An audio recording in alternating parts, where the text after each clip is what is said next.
اعوذ باللہ من الشیطان الرجیم بسم اللہ الرحمن الرحیم وا اور قل کہہ دیجئے بیسیکلی تو یہ لفظ تھا قل، اس پر جزم تھی۔ جنرلی جب قل کو آگے ملانا ہوتا ہے تو زیر دے کے ملایا جاتا ہے، یہ زیادہ نارم ہے، ہر جگہ ویسے ایسے نہیں ہوتا، تو اس لیے اس پر دیر آ گئی۔ اور آگے تھا فعل امر اعملو، یہ بھی فعل امر ہے، یہ بھی فعل امر ہے۔ قل آپ کہہ دیجئے، لفظی ترجمہ ہے تو کیا۔ ہم نبی کریم صلی اللہ علیہ وسلم کے لیے اکثر ادب کا اپنی زبان میں اظہار کرنا ہے تو ہم آپ کہہ دیجئے کر دیتے ہیں۔ اعملو تم عمل کرو، اعملو میں جو الف ہے اس کو کہتے ہیں حمزہ وصلی، تو حمزہ الوصل ہونے کی وجہ سے جب یہ پیچھے سے جڑتا ہے تو وہ غائب ہو جاتی ہے، تو یہ جڑ کے بن گیا وقول اعملو، اور کہہ دیجئے کہ تم عمل کرو۔ تم عمل کرو یعنی یہ پچھلی آیت میں ذکر ہوا تھا کہ ان کی توبہ جو ہے وہ اللہ قبول کر سکتا ہے، تو اب ان سے کہا جا رہا ہے کہ بھائی توبہ اگر قبول ہو جاتی ہے، تمہیں معافی دے دی گئی ہے، تو اب اس معافی کے اوپر مطمئن ہو کر نہیں بیٹھنا بلکہ آگے عمل بھی کرنا ہے۔ تو عمل کرو، فَسَيَرَ اللَّهُ عَمَلَكُمْ، تو دیکھے گا اللہ تمہارے عمل کو، وَرَسُولُهُ وَالْمُؤْمِنُونَ، اور اس کے رسول بھی اور مومن بھی، یعنی اللہ تعالیٰ، اللہ کے نبی صلی اللہ علیہ وسلم اور معاشرہ، اب سب تمہارے رویے کے اوپر نگاہ رکھیں گے کہ تم واقعی میں مومن ہو گئے ہو، تم نے واقعی نفاق سے توبہ کر لی ہے یا نہیں۔ بس ستردون، اب یہ ستردون میں بھی اگر آپ نوٹس کریں گے تو پہلی چیز ہے کہ آپ کو ایک محسوس ہوگا کہ ہماری لینگویج میں اس سے ملتا جلتا لفظ کو استعمال ہوتا ہے رد کرنا، تو یہ جو بیچ میں روٹس ہیں ان کو پہچاننے کی کوشش کرنی چاہیے، ذرا سی توجہ دینا تو آپ کو پہچان ہونی شروع ہو جاتی ہے، آپ کا جو برین ہے اس کو وائر کرنا شروع کر دیتا ہے، کنیکٹ کرنا شروع کر دیتا ہے، اور فیوچر میں آپ کو خود بخود چیزیں یاد ہو جاتی ہیں۔ تھوڑا سا ریلیٹ کرنا ضروری ہوتا ہے۔ تو ردہ کا مطلب ہوتا ہے اس نے لوٹایا، یردو وہ لوٹاتا ہے، تردو تو لوٹاتا ہے، تردونا تم سب لوٹاتے ہو، اور تو ردونا ایکچولی اس کا پیسو وائس ہے، تم سب لوٹائے جاؤ گے۔ کدھر؟ الی عالم الغیب والشہادت، جاننے والے کی طرف، غیب کے اور شہادت کے، تم غائب اور حاضر کے جاننے والے کے حضور لوٹائے جاؤ گے، اس کے پاس پیش کیے جاؤ گے۔ یعنی اگر تم اللہ کے نبی صلی اللہ علیہ وسلم یا مومنوں سے کوئی حرکت چھپانے میں کامیاب بھی ہو گئے، جو پیچھے ذکر گزر گیا تھا کہ یہ نفاق کے اندر بہت ایکسپرٹ ہے، تو اتنے ہی ایکسپرٹ ہو گئے ہیں کہ تم لوگ انہیں نہیں جانتے مگر اللہ تو جانتا ہے، تو اگر ابھی دوبارہ تم وہی کام کرو گے اور پھر تم چلاکیاں کر کے کسی طریقے سے سزا سے یہاں بچ بھی جاؤ گے تو اس سے فرق نہیں پڑتا، ایونچولی تو تم نے اس کی طرف لوٹنا ہے جو غیب کا بھی جاننے والا ہے، حاضر کا بھی جاننے والا ہے، ہر چیز کا جاننے والا ہے، اس سے تو کوئی چھپ نہیں سکتا، اور اس سے کوئی چھپ نہیں سکتا۔ یہ بات بار بار یہی آئے گی جب ہماری کلاس میں ڈسکشن ہوگی، وہ بے شک بہت زیادہ ریپیٹیشن بھی ہے، کہ یہ منافقین کو جو کہا جا رہا ہے وہ تو مر کھپ گئے، دنیا سے چلے گئے، ان میں سے جنہوں نے توبہ کر لی ان کو توبہ قبول ہو گئی، وہ بھی چلے گئے، جنہوں نے توبہ کرنے کے بعد غلط اعمال کیے وہ بھی چلے گئے اور اپنے رب کے حضور پیش ہوں گے۔ ہمارے لیے ہدایت تو اس کتاب سے اس وقت ہے کہ جب ہم یہ دیکھیں کہ ہم پر یہ آیت کیسے اپلائی ہوتی ہے، تو ہمیں بھی سوچنا چاہیے کہ جب ہم کوئی چلاکی کر کے، ہوشیاری کر کے دنیا والوں کے سامنے بڑے نیک پاک شریف بن جاتے ہیں، ایسے جھوٹ بول دیتے ہیں، ایسے دھوکے دے دیتے ہیں کہ لوگوں کو بیوقوف بنا دیتے ہیں، اس سے کیا فرق پڑتا ہے؟ اس سے کوئی فرق نہیں پڑتا، کیونکہ ایونچولی تو ہم نے اس کے حضور جا کر پیش ہونا ہے جو ہر چھپے ہر ظاہر کو جانتا ہے، کیونکہ وہ جانتا ہے، وہ ریکارڈ بھی کر رہا ہے اسے، اور وہ جو ریکارڈ کر رہا ہے وہ ہمیں دکھا بھی دے گا۔ فَيُنَبِّئُكُم بِمَا كُنتُمْ تَعْمَلُونَ، تو وہ تمہیں آگاہ کر دے گا اس چیز سے جو تم کرتے تھے، تمہارے سب کیے دھرے سے تمہیں وہاں پر آگاہ کر دے گا، لوگوں کو بھی دکھا دے گا کہ یہ جو وہاں پر اتنا نیک پاک مولوی بنتا تھا اصل میں یہ کس قسم کا ہے۔ اور نیک پاک مولوی سے مراد مسجد کا مولوی نہیں ہے، نیک پاک مولوی سے مراد ہم ہیں، کہ ہم لوگوں کے سامنے اپنی اپیرنسز کو مینٹین کرنے میں جب کامیاب ہو جاتے ہیں اس سے کوئی فرق نہیں پڑتا۔ وَقُلِ اعْمَلُوا فَسَيَرَى اللَّهُ عَمَلَكُمْ وَرَسُولُهُ وَالْمُؤْمِنُونَ وَسَتُرَدُّونَ إِلَىٰ عَالِمِ الْغَيْبِ وَالشَّهَادَةِ فَيُنَبِّئُكُم بِمَا كُنتُمْ تَعْمَلُونَ۔ کہہ دیجئے کہ عمل کرو، اب اللہ اور اس کا رسول اور مومنین تمہارے عمل کو دیکھیں گے اور تم لٹائے جاؤ گے، تم پیش کیے جاؤ گے عالم الغیب والشہادہ کے حضور، پس وہ تمہیں آگاہ کر دے گا تمہارے سارے کیے دھرے سے۔ وآخرون، اور دوسرے ہیں۔ آخر کا مطلب دوسرا ہوتا ہے، آخر کا مطلب آخری ہوتا ہے، اور دوسرے ہیں ایسے مرجعون۔ مرجعون جو ہے اس کا جو روٹ ہے وہ ہے رے، جیم اور واو۔ اردو میں ایک لفظ استعمال ہوتا ہے بیم و رجا، رجا یا رجا، اس کا مطلب ہوتا ہے امید۔ تو رجا یا رجو کا مطلب ہوتا ہے کسی سے امید باندھنا۔ باب افعال میں ارجا یرجو کا مطلب ہوتا ہے کسی کو امید دلانا یا کسی کو ٹال دینا، کسی کو ایک دفعہ وقت دے دینا۔ تو جس طرح مسلمن ہوتا ہے باب فعال میں فائل فرما برداری اختیار کرنے والا، تو مرجی ون ہوگا یا مرجی یون ہوگا ٹالنے والا، یعنی اب یہ مرجی ون ہے، اب اس کی فارم پھر مرجن بن سکتی ہے، جو بھی ہو سکتی ہے، اور مرجون ہوگا جس کو ٹالا جائے، مفعول۔ تو مرجون کی پلورل جو ہے پھر افیکٹو جو بنے گی وہ بنتی ہے مرجون۔ تو دوسرے ایسے بھی ہیں کہ ٹال دیا گیا ان کا معاملہ لِأَمْرِ اللَّهِ، اللہ کے فیصلے تک، اللہ کے فیصلے کے لیے ان کا معاملہ ملتوی کر دیا گیا، یعنی اللہ کا فیصلہ آنے تک ان کا معاملہ ملتوی ہے۔ اما يعذبهم و اما يتوب علیہم۔ اما کا مطلب ہوتا ہے یا تو، یہ دو اما عام طور پہ اکٹھے آتے ہیں، یا تو وہ انہیں عذاب دے گا یا ان کی توبہ قبول فرمائے گا۔ تو اس جنرل پبلک کے علاوہ جن میں ایکچولی نفاق تھا، جنہوں نے توبہ کر لی اور ان کو کچھ کو نبی کریم صلی اللہ علیہ وسلم نے اجازت دے دی کہ بس ٹھیک ہے، ان کو معاف کر دیا، جو اصل میں جو پکے مخلص مومن تھے ان کا معاملہ اللہ تعالیٰ نے ملتوی کر دیا، اور وہ پھر اس صورت میں ہم آگے دیکھیں گے تو اس کی ڈیٹیل آئے گی۔ خاص طور پہ ان میں 3 لوگوں کا ذکر آتا ہے جن کے ساتھ سخت گرفت کی گئی، کیونکہ وہ پکے مومن تھے تو پھر ان سے توقع بھی پکے مومنوں والی تھی، اس لیے ان سے ایسی گرفت کی گئی جس سے ذریعے وہ ان کی جو بھی کمی کوتاہی تھی دنیا میں ہی وہ پاک ہو گئی۔ مگر وہ پھر ڈیٹیل اس وقت آئے گی جب یہ آیت نازل کی گئی، تو اب ان کا معاملہ ملتوی کر دیا گیا، تو اب وہ بھی اس کشمکش میں تھے کہ اللہ ہمیں معاف کرتا ہے یا نہیں کرتا۔ واللہ علیم حکیم، اور اللہ تعالیٰ علیم ہے اور حکیم ہے، اور یہ جو کیا گیا اللہ تعالیٰ نے اپنے علم اور اپنی حکمت کی روشنی میں کیا، کیونکہ اللہ تعالیٰ جو بھی فیصلہ کرتے ہیں اس میں اللہ کا علم و حکمت شامل ہوتی ہے، اس کے تقاضے کے تحت فیصلے فرماتے ہیں، ہمارے لیے اس میں لیسنز ہوتے ہیں، پھر ہم اس سے سمجھنے کی کوشش کرتے ہیں۔ ایگزیکٹ تو اللہ ہی کو پتا کہ اللہ تعالیٰ نے کون سا کام کیوں کیا، مگر جو ہمیں دین کی سمجھ بوجھ اللہ تعالیٰ نے اور جو شعور بخشا اس کی روشنی میں پھر ہم سمجھنے کی کوشش کرتے ہیں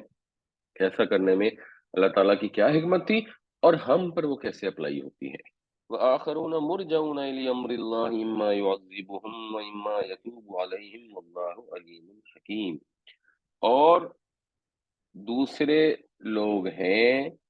جن کا معاملہ ملتوی کر دیا گیا ہے اللہ کے فیصلے تک کے لیے، یا وہ ان کو سزا دے گا اور یا ان کی توبہ قبول فرمائے گا، اور اللہ تعالیٰ علم والا ہے، حکمت والا ہے۔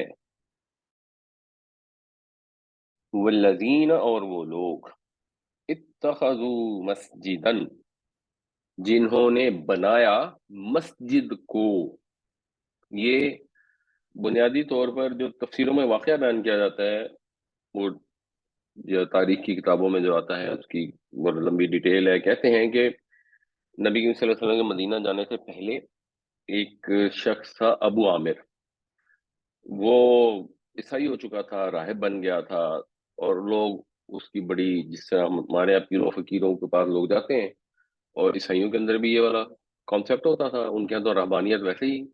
ایک طرح سے انہوں نے اپنے دین کا حصہ بنا لیا، تو اس کی درویشی کا سکہ ہر طرف بیٹھا ہوا تھا۔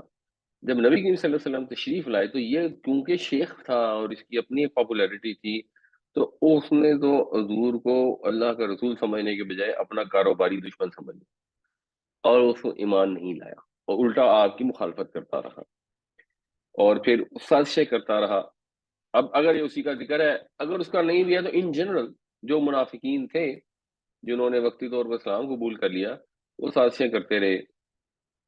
تو یہ اس کانٹیکس میں بات ہے۔ اور ایونچولی پھر اس نے جو آخری جو سازش جس کی طرف یہاں ریفر کیا جا رہا ہے، اس سے پہلے ایک سازش یہ کی کہ کیسر روم کو بھی انسائٹ کیا گیا، ٹھیک ہے یہ جنگ کرو، اور غزوہ تبوک پھر اس کی نتیجے میں رونما ہوا۔ اور ادھر نبی کریم صلی اللہ علیہ وسلم جب روم جانے لگے، اس سے پہلے اس شخص کے اپیرنٹلی اثر میں یا اوور آل منافقوں نے کیا کیا کہ ہم مدینے میں ایک مسجد بنا لیتے ہیں، اور اس مسجد سے فائدہ یہ ہوگا کہ ہم پھر اپنی سازشیں وغیرہ وہاں بیٹھ کر آسانی سے کریں گے، اور اگر کوئی جیسے رومی سلطنت سے لوگ ہیں وہ آتے ہیں تو ان کو بھی ہم یہاں پر مسجد میں آسان ہو جاتا ہے نا کسی کو رکھنا، اور دین کے نام پر، یعنی آپ کو سازش اور آپ جو بھی کام کرنا چاہتے ہیں اسلام کے خلاف، اس میں کتنی زیادہ کنوینئنس ہو جاتی ہے کہ اب آپ اس کے اوپر مذہب کی آڑ لے لیں۔ جیسے یہ ہمارے ہاں قبائلی علاقوں میں بعض اوقات پتہ لگتا ہے کہ انڈین ایجنٹ جو ہیں وہ مسجدوں کے امام بن کے بیٹھے ہوتے ہیں، تو پھر ان کے اوپر کوئی شک بھی نہیں کرتا، کام آسان ہو جاتا ہے۔ تو انہوں نے بھی ایک مسجد بنائی، اور نبی کریم صلی اللہ علیہ وسلم سے یہ درخواست کی کہ آپ آئیے یہاں نماز پڑھیں، اور آبویسلی اس کے بہانے بنائے کہ یہ تو بہت سردی ہوتی ہے یا بہت بوڑھے لوگ ہیں۔ اس وقت دو مسجدیں تھیں، ایک مسجد قباء تھی اور ایک مسجد نبوی تھی، اور اب تیسری مسجد بنانے کے لیے بھی انہیں کوئی جسٹیفیکیشن دینی پڑی، جو آگے یہاں الفاظ آ رہے ہیں کہ وَلَا يَحْلِفُنَّ إِنْ أَرَدْنَا إِلَّا الْحُسْنَى، کہ ان کا ارادہ تو بھئی یہی تھا کہ انہوں نے اچھا کام کرنا ہے، یعنی کمزور ہیں، بوڑھے ہیں، دور نہیں جا سکتے ہر نماز کے لیے، تو ایک چلو ایک ان کے گھر کے قریب مسجد بن گئی۔ یعنی اس زمانے میں مولانا مودودی کے بقول ایسی احمقانہ مذہبیت نہیں تھی کہ ایک مسجد کی عمارت بنائی just for the sake of it. جب آپ نے مسجد بنانی ہے تو یہ سوچنا ہے کہ بھائی یہاں مسجد کی ضرورت بھی ہے کہ نہیں، پہلی بات۔ دوسرا ہم نے یہ سوچنا ہے کہ اس کی وجہ سے کوئی مسئلہ تو نہیں ہے، ایسا تو نہیں ہے کہ اس سے مسلمانوں میں الٹا تفریق رونما ہو جائے کہ کچھ اس مسجد میں جا رہے ہیں اور کچھ اس مسجد میں جا رہے ہیں۔ ہمارے یہاں تو یہ ڈی ایچ اے میں ذرا اس طرح کی پرابلم نہیں ہے، بیسیکلی ایک ہی مسجد ہوتی ہے، اور ٹھیک ہے اس کی اپنی کچھ کمپلیکیشن ہیں جو اب جتنی فرقہ واریت پیدا ہو چکی ہے تو کچھ لوگوں سے مسئلہ ہوتا ہے، بٹ ان جنرل سنی ہے ان میں تو کوئی مسئلہ ویسے نہیں ہے۔ پر عام اگر آپ گاؤں دیہات میں یا لاہور کے باقی علاقوں میں دیکھیں جہاں یہ سوسائٹیوں کا اسٹرانگ ہولڈ نہیں ہے، وہاں تو ایک مسجد ہوتی ہے، دروازے پہ ایک اور مسجد بنا دی جاتی ہے اپنی فرقہ واریت کی خاطر۔ تو اس وقت تو یہ چیز نہیں تھی۔ اب اس لیے بھی ضروری ہوتا ہے کہ ہم نبی کریم صلی اللہ علیہ وسلم کی سیرت کا مطالعہ کریں، صحابہ کی سیرت کا مطالعہ کریں، کہ ہم سمجھ سکیں کہ دین ہے کیا۔ قرآن شریف تو موسٹ اوتھینٹک ہے، اس سے تو آپ کو کلیئر انفارمیشن تو ملتی ہے، مگر اس کو ریلیٹ کرنے کے لیے اور اس کا جو روحانی اندر کا میسج ہے اس کو فیل کرنے کے لیے، دل کے اندر ابزارب کرنے کے لیے، باطنی فوائد اٹھانے کے لیے اصل میں نبی کریم صلی اللہ علیہ وسلم کی سیرت کا مطالعہ کرنا ضروری ہے۔ تو یہاں سے یہ پتہ لگا یہ بے وجہ کی مسجدیں بنانا کوئی اسلام کا کام ہے ہی نہیں، تو وہ انہوں نے بہانے بنا کے باہر مسجد بنائی۔ نبی صلی اللہ علیہ وسلم کو کہا کہ آپ اس میں آ کے نماز پڑھیں تاکہ اس کو اوتھینٹسٹی مل جاتی۔ حضور جا رہے تھے غزہ پہ، آپ نے انہیں اس وقت ٹال دیا کہ جب آئیں گے تو دیکھیں گے، اور آپ کے تشریف لانے سے پہلے یہ آیتیں نازل ہو گئی۔ جب یہ آیتیں نازل ہو گئی تو حضور نے مدینہ پہنچنے سے پہلے ہی صحابہ کو بھیج دیا، جنہوں نے اس مسجد کو گرا دیا بلکہ جلا بھی دیا۔ تو وہ لوگ جنہوں نے مسجد بنائی زرار کے لیے، ضرر نقصان کو کہتے ہیں، نقصان پہنچانے کے لیے، اس لیے پھر اس مسجد کا نام ہی مسجد زرار بن گیا، نقصان پہنچانے کے لیے، وہ کفرن، اور کفر کے لیے، یعنی مسجد کا بنیادی مقصد ہوتا ہے کہ اس سے معاشرے کو فائدہ ہو، کمیونٹی بھی وہاں پہ ایگزسٹ کرے، لوگ جس کو کہتے ہیں کمیونٹی ریلیشن شپ پیدا ہو، اور مسلمانوں کو فائدہ ہو، وہ نماز پڑھیں، ان کی تربیت ہو، وغیرہ وغیرہ وغیرہ۔ انہوں نے مسجد الٹی بنائی، فائدے کے لیے نہیں، نقصان کے لیے۔ مسجد کیوں ہوتی ہے؟ تاکہ اس کے اندر ایمان ہو، ایمان کی تربیت دی جائے، مگر یہ کفر کی تربیت دینے والی، یہ پھر آپ چیک کریں لفظ کفر استعمال ہوا ہے، بنائی مسجد ہے، بنانے والے وہ ہیں جو زبان سے کلمہ پڑھتے ہیں، نبی کریم صلی اللہ علیہ وسلم کو اللہ کا رسول مانتے ہیں، نمازیں پڑھتے ہیں، اور نماز پڑھنے کے لیے مسجد بنائی، اور اللہ تعالیٰ فرما رہے ہیں کہ یہ کفر ہے۔ کافر صرف غیر مسلم نہیں ہوتا، کافر مسلمان بھی ہوتا ہے، جس نے زبان سے کلمہ پڑھا ہو، قانونی مسلمان ہے، اللہ کے گروہ کافر ہے۔ وَتَفْرِيقًا بَيْنَ الْمُؤْمِنِينَ، اور پھوٹ ڈالنے کے لیے، تفریق کرنے کے لیے مومنوں کے درمیان، یعنی مسجد کا اصل پرپس کیا ہے؟ کہ اس سے مسلمانوں کے اندر اجتماعی زندگی میں وحدت پیدا ہو، سب مسلمان ایک امت بن جائیں۔ یہ مسجد جو بنائی گی، اور انفارچونیٹلی ہمارے ہاں جو مسجدیں بنائی جاتی ہیں، اس میں مقصد یہی ہوتا ہے کہ یہاں بریلویوں کی مسجد بن گئی ہے، اب دیوبندیوں کی مسجد ہونی بہت ضروری ہے، اور اگر ان دونوں کی بنی ہوئی ہے تو اہل حدیث کی بہت ضروری ہے، اور ایون اگر بریلویوں کی بنی ہوئی ہے تو بریلویوں کے ایک اور بھی ہونی چاہیے جو ہمارے گروپ کی ہو، ایک طاہر القادری کے گروپ کی ہے تو ایک دوسرے گروپ کی بھی ہونی چاہیے، ایک چوتھے گروپ کی بھی ہونی چاہیے، تاکہ ہماری دکان بھی چلتی ہے۔ اور ایسی مسجدیں جب بنتی ہیں تو ان میں وحدت نہیں پیدا ہوتی، اجتماعیت نہیں پیدا ہوتی، بلکہ تفریق پیدا ہوتی ہے۔ تو بہرحال آپ کو کبھی زندگی میں کوئی مسجد بنانی ہو تو اس چیز کو ضرور مد نظر رکھیں کہ وہ فائدے کی مسجد ہو، نقصان کی نہ ہو۔ وَإِرْصَادًا، ارصاد جو ہے یہ بھی اردو میں لفظ استعمال ہوتا ہے، اگر کسی کو اردو آتی ہے، اب تو بہت کمزور ہو گیا اردو، ایک لفظ ہوتا ہے رصد گاہ، آبزرویٹری کو رصد گاہ کہتے ہیں، جس کے اندر بیٹھ کے آپ مثلا سیاروں کا مطالعہ کرتے ہیں دوربینوں کے ذریعے، اس کو رصد گاہ کہتے ہیں۔ تو رصد کا مطلب ہوتا ہے کسی چیز کی نگرانی کرنا، آبزرو کرنا، اس کی گھات میں بیٹھنا۔ تو ارصاد، گھات لگانے کے لیے کسی کو بٹھانا، یہ باب افعال ہو گیا نا، افعال کے وزن پر ہے ارصاد۔ تو گھات لگانے کے لیے کس کی گھات لگانے کے لیے، بٹھانے کے لیے، لمن حارب اللہ ورسولہ من قبل، اس کے لیے ارصاد جس نے جنگ کی اللہ اور اس کے رسول سے اس سے پہلے۔ حرب بھی اردو میں استعمال ہوتا ہے جنگ کے معنوں میں، تو یعنی اب محاورہ ترجمہ یہ بنے گا کہ ایک اڈا فراہم کرنے کی غرض سے ان لوگوں کو جنہوں نے اللہ اور اس کے رسول سے پہلے بھی لڑائی کی ہے۔ تو یہ اس سے پھر لوگ کہتے ہیں کہ یہ ابو عامر راہب کا کام تھا، کیونکہ وہ اس میں بہت زیادہ ایکٹیو تھا، اور جنرل منافقین بھی بہرحال یہودیوں کے ساتھ بھی ان کے تعلقات تھے، اور غزوہ احد ہوئی، غزوہ خندق میں ہوئی، وہ ان میں بیک ڈور سے وہ اپنی سازشیں کر رہے تھے، تو انہی لوگوں کے لیے اب اوپن اڈا بن جاتا۔ وَلَا يَحْلِفُنَّ، اور یہ ضرور بالضرور قسمیں کھائیں گے، یعنی یہ اب ایمفسس دینا نا، تو اس کا مطلب ہے کہ یہ بہت پکی پکی قسمیں کھائیں گے۔ ان اردنا اللہ، ان جو ہے وہ جب اللہ کے ساتھ آئے گا تو مطلب ہو جائے گا نہیں، نہیں ہم نے ارادہ کیا، مگر ہم نے تو صرف